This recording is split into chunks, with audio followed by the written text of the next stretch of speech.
कारुण्य सिंधू भव दुःखहारी, तुझविन शंभू मज कोण तारी. हर हर महादेव. दिगंबरा दिगंबरा, श्रीपाद वल्लभ दिगंबरा. मित्रांनो, आज आपण शिव, विष्णू, ब्रह्म आणि रुद्र यांचे गुप्त वर्णन जाणून घेणार आहोत, जे सृष्टीतील परमगुप्त रहस्य आहे. जो कोणी मनुष्य श्रावण महिन्यात हे ऐकेल त्याचे सर्व दोष नाहीसे होतील, सर्व इच्छित मनोकामना पूर्ण होतील आणि त्रिदेवतांची कृपा त्याच्यावर होईल. म्हणून हा व्हिडिओ लक्ष देऊन शेवटपर्यंत ऐका आणि व्हिडिओमध्ये कमेंटमध्ये दिगंबरा दिगंबरा, श्रीपाद वल्लभ दिगंबरा, ओम नमः शिवाय असे टाईप करायला विसरू नका. तुमच्यासाठी बंद नशिबाचे द्वार नक्कीच उघडले जातील. हा संदेश लक्षपूर्वक मन देऊन ऐका आणि समजून घ्या.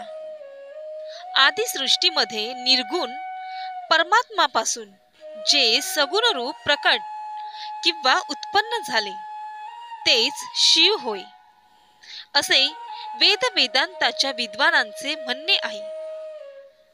त्यांच्यापासून पुरुषरहित प्रकृती उत्पन्न झाली. त्या समयी संपूर्ण विश्वात केवळ पाणीच पाणी होते. पुरुष आणि प्रकृतीने त्या पाण्यात स्थिर राहून प्रदीर्घ काळ तप केले. ते स्थान काशी पंचकोश म्हणून विख्यात असून भगवान शिवांना ते अतिशय प्रिय आहे. त्यात श्रीहरींनी योग माहेसहित शयन केले. नार म्हणजे पाणी, त्यात अयन म्हणजेच निवासस्थान केल्यामुळे श्रीहरी नारायण नावाने विख्यात झाले आणि प्रकृतीला नारायणी संज्ञा प्राप्त झाली. श्रीहरीच्या नाभी कमळातून ज्यांची उत्पत्ती झाली त्यांना ब्रह्मदेव म्हणतात. ब्रह्माजींना तपश्चर्या करून ज्यांचा साक्षात्कार झाला त्यांना विष्णू म्हटले आहे. ब्रह्मा आणि विष्णू यांचा वाद कोण मोठा आहे असा झाला होता. हा वाद मिटवण्यासाठी निर्गुण शिवांनी जे स्तंभरूपी स्वरूप प्रकट केले त्याला महादेव म्हणतात. त्या महादेवांनी मी ब्रह्माच्या मस्तकामधून प्रकट होईन असे सांगितले.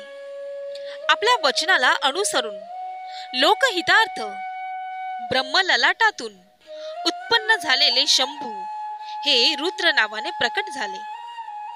अशा प्रकारे परमात्मा शिवजी रूपहित असूनही सर्वांना ध्यान चिंतन करता यावे म्हणून रुद्र रूपाने साकार प्रकट झाले.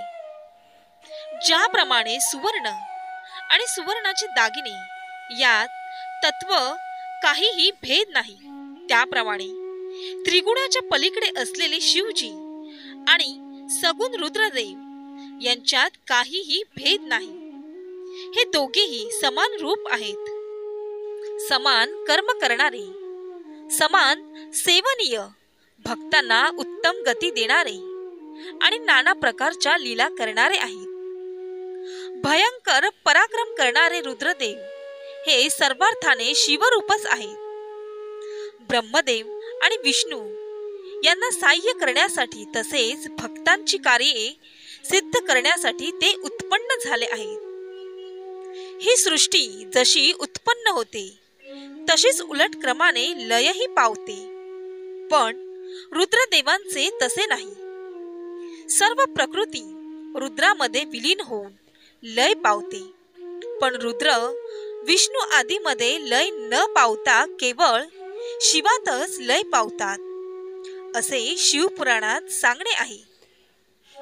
अज्ञान अनेक प्रकारचे आहे, पण ज्ञान एकच प्रकारचे आहे. या जगात ब्रह्मदेवापासून ते गवताच्या काळीपर्यंत सर्व शिवस्वरूप आहे. हेच ते ज्ञान होय. त्यात अनेक तत्वाची कल्पना करणे चुकीचे आहे. सृष्टीच्या आरंभी, मध्ये आणि अंती केवळ शिवच आहे.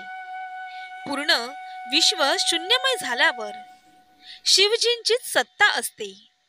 भगवान शिव महादेव हे देवांचे देव आहेत. ते सर्वांवर अनुग्रह करणारे, विश्वाची उत्पत्ती स्थिती आणि लय करणारे निर्गुण आणि सर्वसाक्षी आहे. ते दुसऱ्यांसाठी काळाचे प्रमाण आहे, पण त्यांच्यासाठी कालाचे कोणतेही प्रमाण नाही. हा काळ त्यांच्या हातात आहे. ते स्वतः महाकाल आहेत आणि शिवजींना उत्पन्न करणारा, त्यांचे पालन करणारा व त्यांचा संहार करणारा कोणीही नाही. ते स्वतःच कार्य आणि करुणारूप आहेत. सर्वांचे आदी बीज आहेत. विष्णू आदी देवता त्यांच्या आज्ञेत राहून त्यांनी नेमून दिलेले कार्य करतात. शिवजी एक असूनही अनेक तत्वास प्राप्त होतात आणि अनेक असूनही एक तत्वात येतात.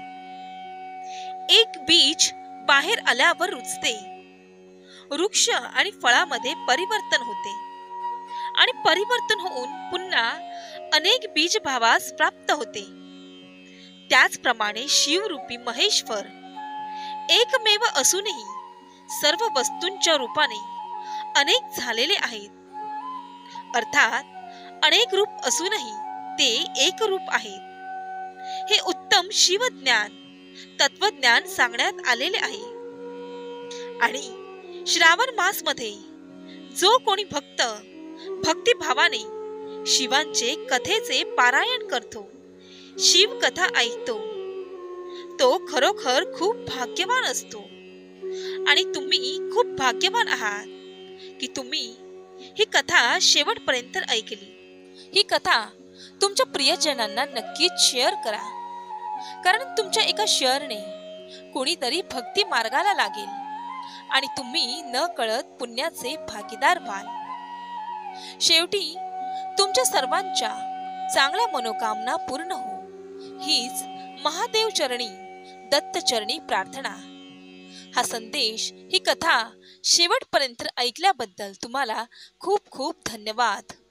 शिवहर शंकर नमामि शंकर, शिवशंकर शंभो.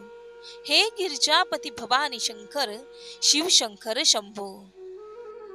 जे अमृत पितात त्यांना देव म्हणतात, जे अमृत पितात त्यांना देव म्हणतात आणि जे विष पितात त्यांना महादेव म्हणतात.